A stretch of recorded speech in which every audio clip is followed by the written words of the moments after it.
back to Miniature Dragon Comic Review, coming to you live from Seattle, Washington. As always, I'm your host for the evening, Daniel Doc Gentry, and with me is only one of our gurus, Woody. Welcome, Woody.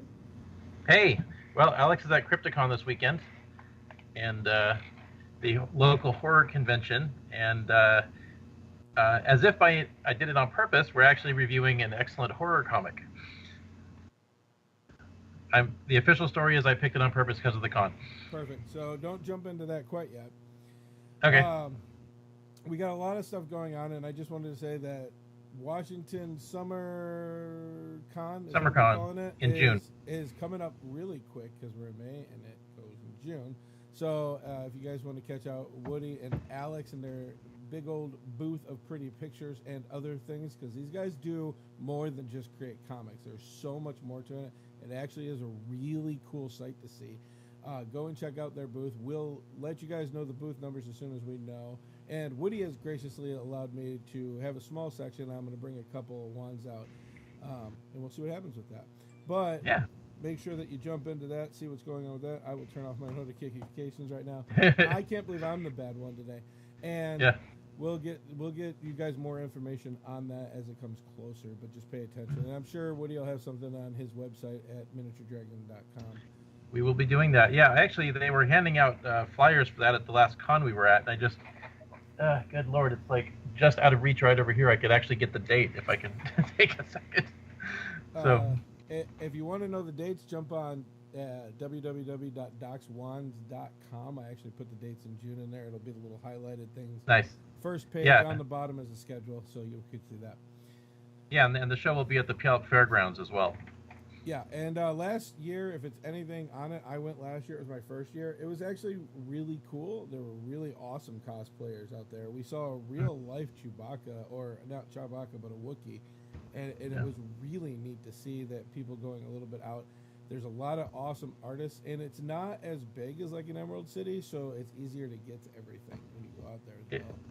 It was also interesting too from the perspective of like an indie creator, where like I'm sure it doesn't take much of a stress to realize that not every show is profitable, and you're not always there to make money. You're there to build your brand, and that was probably the most financially successful show we've ever done, and we definitely wanted to go back.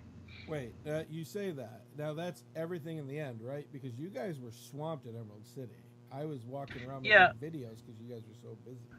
Yeah, I mean, we were busy, but like it's interesting. Emerald City was an odd environment to be in because like you've seen what I do, Doc, and I'm very working my butt off, very aggressive in a good way, but like I'm really working for the engagement, right?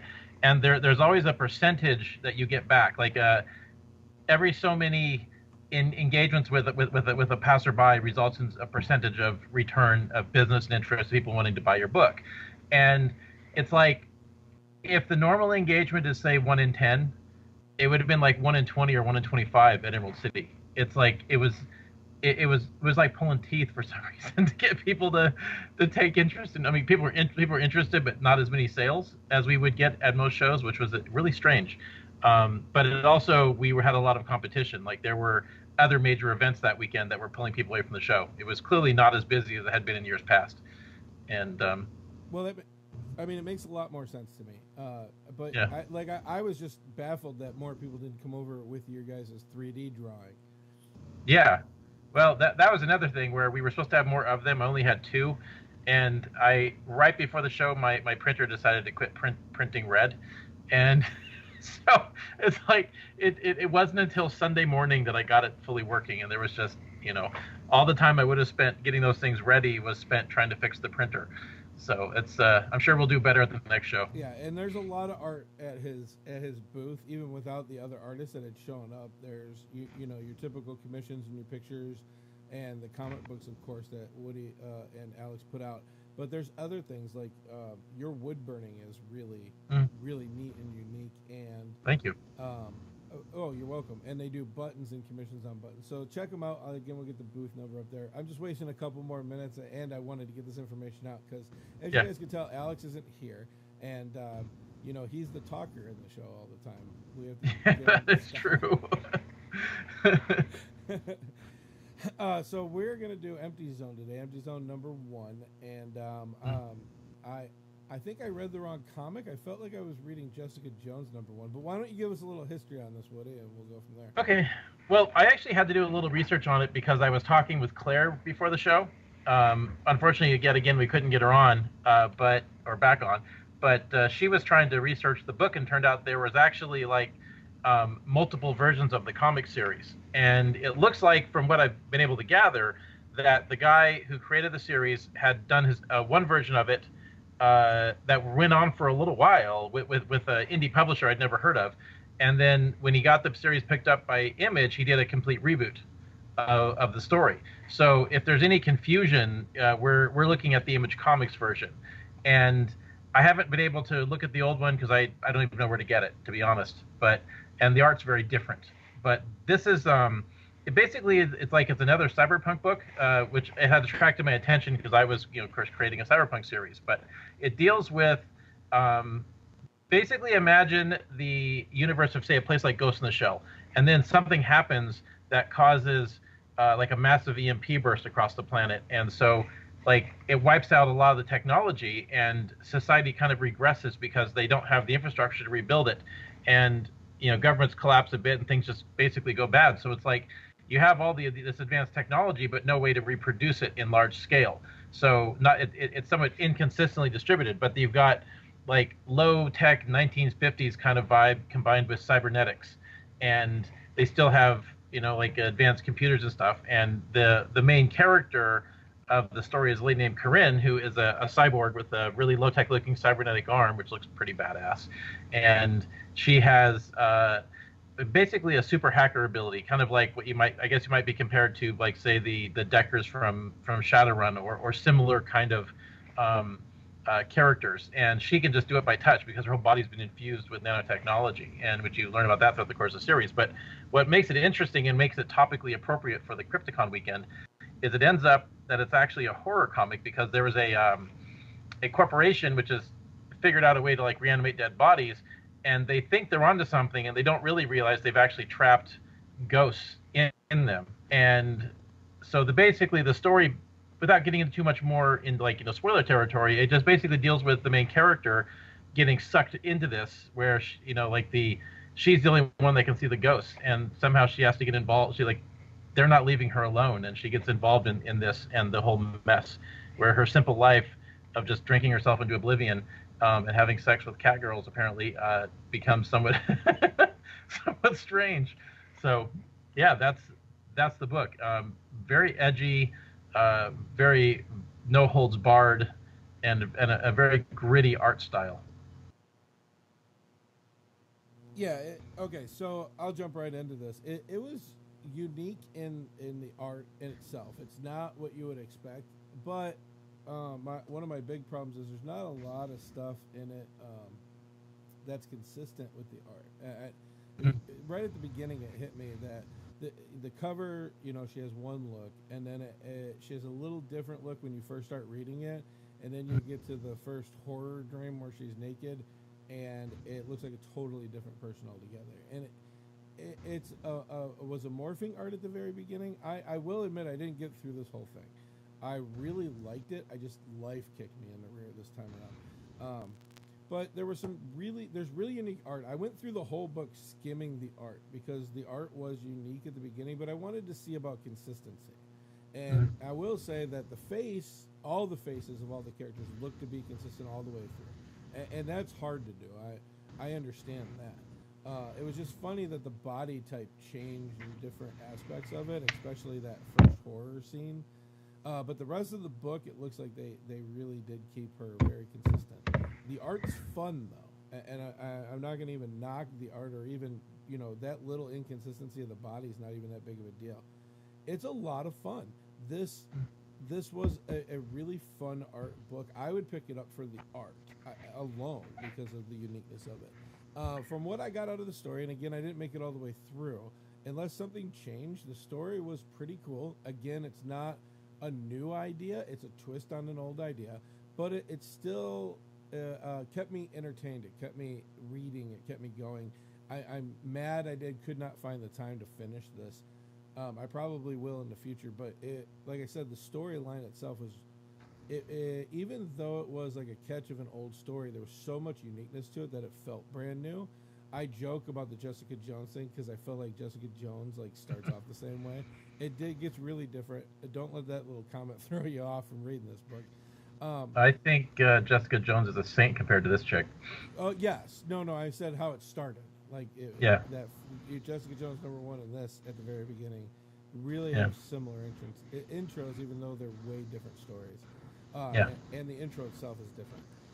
The lettering in this, I tried to go through and skim just to see. It looked like everything was consistent. I didn't see anything, but again, don't beat the ordinary. If it works, it works. In some instances, in reading this too, I'm reading the comic book. I know the bubble's there, but it doesn't get in the way of the art, and I think that's very important because now that we've done a few of these, I've seen them get in the way of the art, which makes it really just it throws me off when I'm reading it personally. But I mean, out of all three, it's a very solid comic book. And like I said, I don't know the story, but from what I read, the story's really cool, and I would move forward. I will finish this book, to be honest with you, even though we're doing a solid or a book read next time. So. Well, on the subject of lettering, lettering was interesting because, like, there's obviously a few schools of thought on how to approach it, and there is stylistically, I can definitely see where this person was going just in the style of the balloons. It's very similar to the people that do the IDW books, but there was an interesting thing here in that in most cases the balloons don't have lines around them, and there are not many books that go that route where they just have the color of the balloon. And usually when they do that, they also have a very unusual tail, which is what they did here. And it works for this particular series. The only time you see a line around is when they had to, because it was like black on black. But it's creatively it's a tough decision because it tends not to make the word balloons pop against the background as much, and sometimes they get lost in the artwork. But it did work here, and it really helps to set the tone of this book, because tonally this book is very much unlike a lot of things out there, and it's artistically it is a very unique style, and I think the inconsistencies you were talking about were deliberate, where it to some degree it may even follow the the mindset of the character, but this whole thing is basically creating its own tone and its own feel to set it apart as a very unique experience, as opposed to just simply being a good story. I can see that it was what I'm talking about, where she's naked and it looks totally different, is a dream, and we all have an image of ourselves that doesn't add up, and that would make a lot of sense. In fact, that would make it a lot more realistic. But like I said, it didn't. Even if it didn't, that's not the purpose. It didn't throw it off so much. It was really the first inconsistency that I saw, and the only one. But again, I didn't finish the book, so. Yeah. Well, you'll get your chance.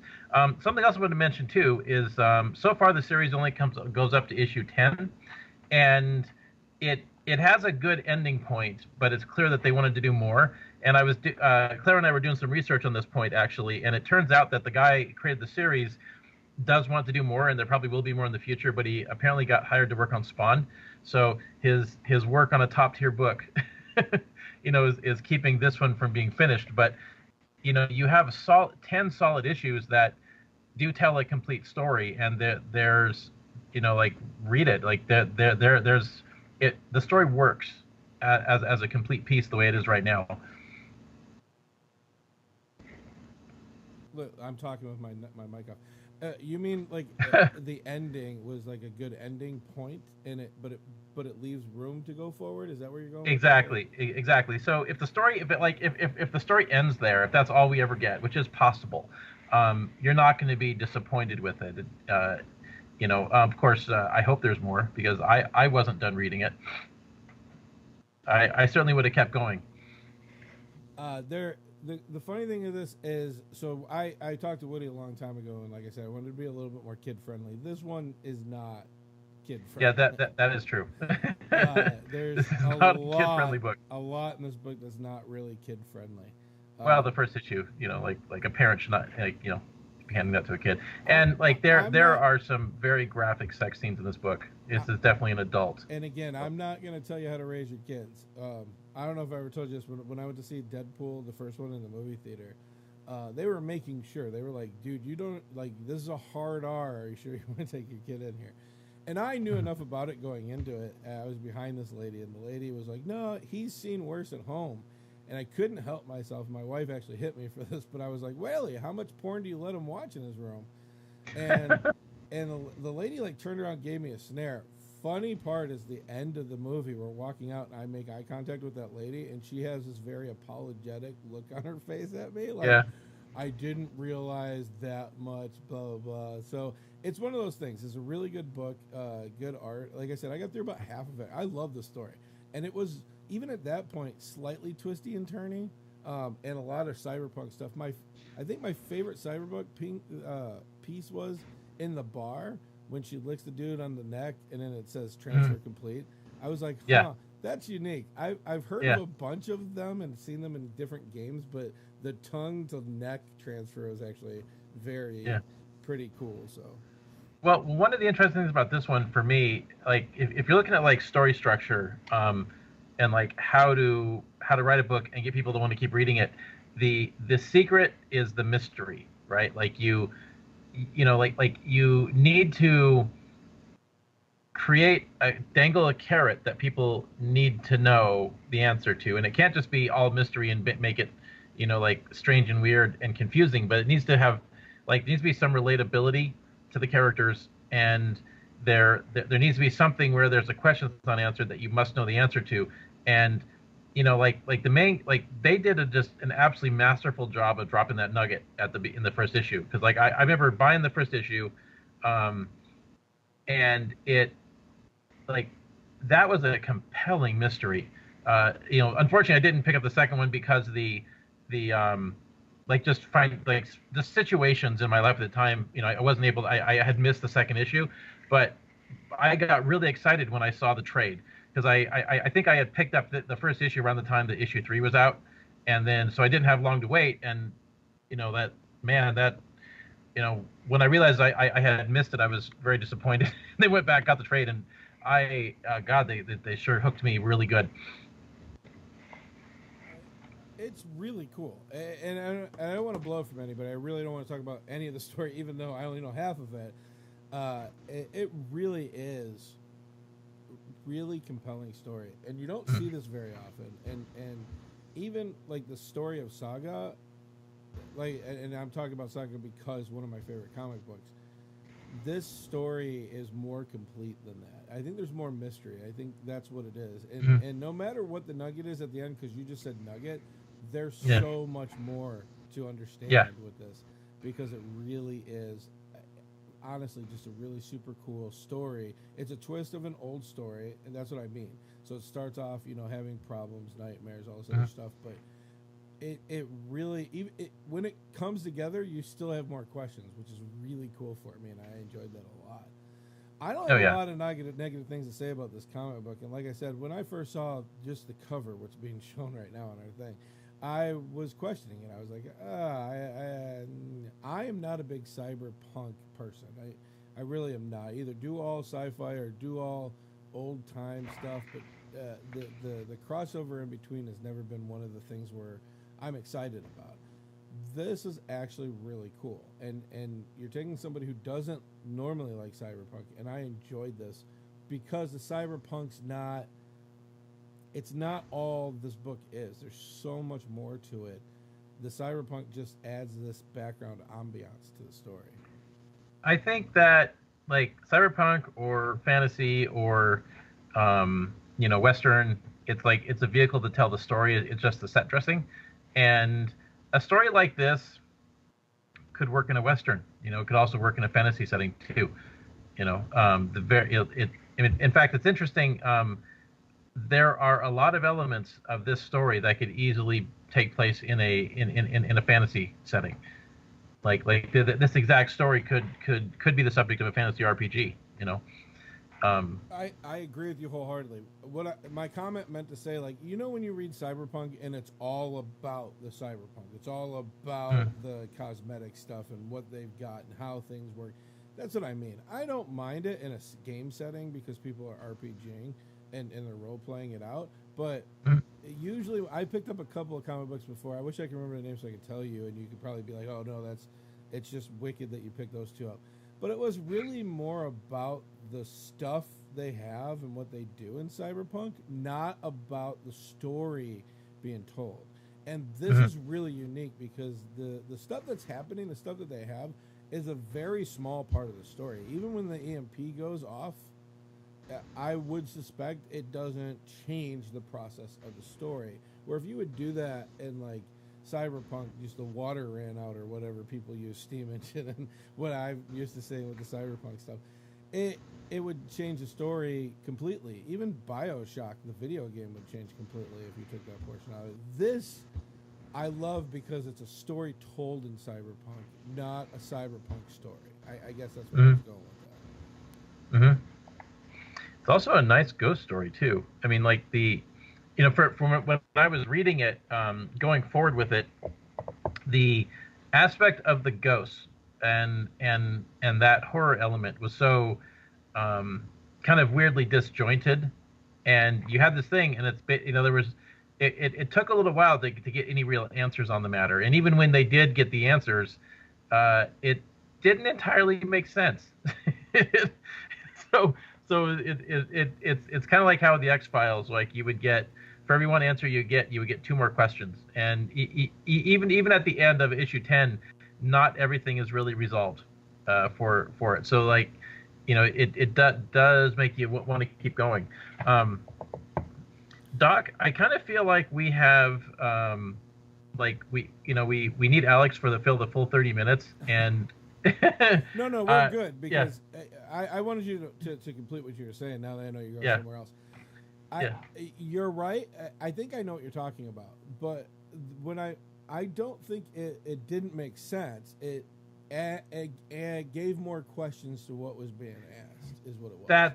That's the direction I was going. It's like the line of logic, because there's details missing. You're not quite sure where it's going. It's like the line of logic is only makes sense to the writer, and you're trying to figure it out as you go. And that's definitely a mark of a good story. I was actually kind of thinking maybe we could like at this point I think it's like a matter of like final thoughts and just recommend the book. But I'd love to spend 5 minutes maybe just like seeing talking about Endgame a little bit before we wrap up the show. Oof. So if we do that, I'd like to give you guys a couple seconds to know that there's a spoiler alert. I don't have anything set up to plop on the screen. Yeah. Because it's only been out a week, and my spoiler thing in my head is 2 weeks. Once 2 weeks Yeah. is over, then it's no longer a spoiler.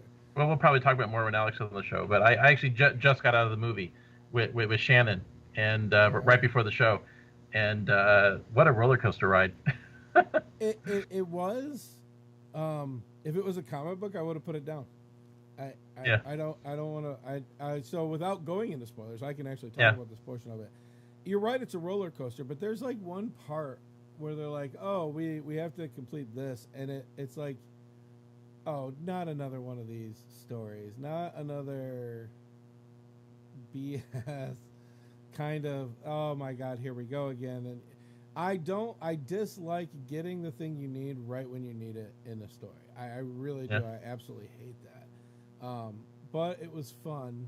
But I just wanted to mention that I hated that. Well, the thing for me is and I've said this many times, I hate event books because they're basically like, oh, let's do an event this year, and there's no build up. It's not earned. It's not like back in the day when Chris Claremont had 5 years to build up to an event, and it was earned and it worked. And and like this exact same story, this kind of story has been told in the comic books every year for the past 20 years, both at Marvel and DC, and they all suck. And but it works better in a movie, Yes. and they had time to because like at the end of the line there are consequences, and like the fact that you have these actors who have a limited contract, and they can only actually play that character for so long, and you can't just recast them after a while.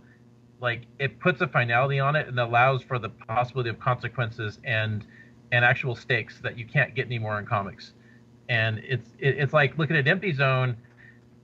Not every character at the beginning of the book makes it through. This is an indie book. They have the ability to have stakes and real consequences, and these characters go through emotional, roller coaster ride. And you can do that in a film franchise like the MCU. And oh yeah, I was gonna mention that. Like I said, it was one part, and like I said, if it was a comic book, I would have put it down. Yeah. But that one little part did not change the rest of the movie. It definitely. I'll tell you what I love. I love the story. I wish we could have had more. I wish this was like in two things. I want to see more of how people are surviving with half the population gone. Yeah. That was actually really cool to me, what was happening with that. I thought it was a very interesting part of the story. I don't know if you felt that it was just getting in the way. I've heard people say that it was stuff that didn't need to be there, but I really enjoyed it.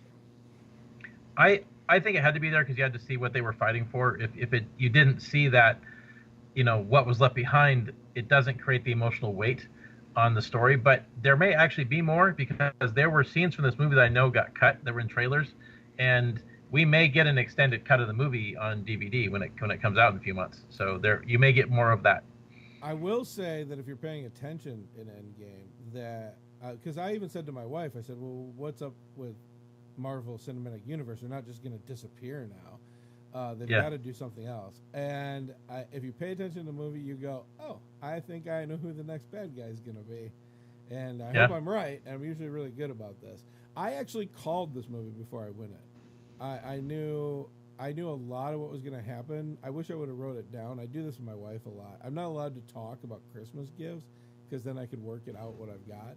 But the movie itself, like I had it a little worked out, but it was a little bit more logical, like what you were talking, the limited contracts, who was saying what they wanted to do, stuff like that, and the fact that people are getting into other things.